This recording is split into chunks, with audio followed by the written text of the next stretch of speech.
There's no party like an all-star party. The NASCAR All-Star Race roars into North Wilkesboro Speedway. It's back. NASCAR's biggest stars going for all the money under the lights. Get your tickets today at northwilkesborospeedway.com. With your look at local sports from across the Hickory Metro, I'm Jason Savage for WHKY News. We begin with high school soccer. There were a handful of girls' soccer games that were played last night despite the terrible weather. This is the first round of the state playoffs. In the 3A class, Hickory downed conference rival North Iredell 2-0. The Red Tornadoes move on to the second round. That will be on Friday. Fred T. Ford would lose to Forest View 2-1. Tigers season comes to an end with a record of 10-9. Now, all other games that were scheduled were postponed because of the rain and storms that have been plaguing our area recently. Moving over now to All-Star news. The North Carolina East-West All-Star Games, hosted by the North Carolina Coaches Association, are starting to release their rosters for the July contests that pit the best just graduated players from the eastern half of the state against the western half of the state. Now, in the women's basketball game, representing the Hickory Metro will be Peyton Caldwell from Freedom High School and Braylon Stillwell out of East Burke. In the men's basketball game, Raheem Miser from Maiden will be suiting up for the West squad.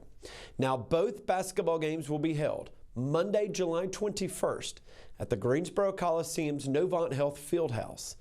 The women's game will tip off at 6:30 p.m. that night, with the men to follow at 8:30.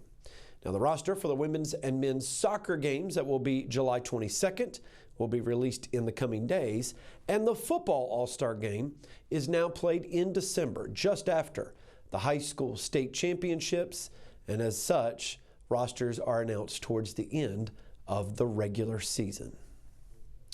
Moving to Lenoir-Rhyne news now. Lenoir-Rhyne track and field competed in their final tune-up before the NCAA National Tournament. This past weekend, they took part in the LR Last Chance meets. The weekend consisted of two separate meets taking place on Saturday and Sunday. On the women's side, the weekend was highlighted by a monster performance out of the 4x400 meter relay team, consisting of Demasia Ortiz, Janie Day, Alexis Brown, and Sharonda Priester. They finished with a new school record time of 3:37 and change, ranking them 5th in Division II this year and less than a second shy of the top spot. The men's 4x100 meter team of Isaiah Reyes, Marcus Crumpler, Royce Turner Jr., and Malachi Carter set a new season best and hit a Division II provisional mark with a time of 40.78 seconds, winning the event. Now, this was, again, the final regular season meet for the Bears. The NCAA Track and Field Championships set to take place in Pueblo, Colorado, Thursday through Saturday, May 22nd through 24th. Now, we'll talk later this week about some of the Bears that will be participating at Nationals.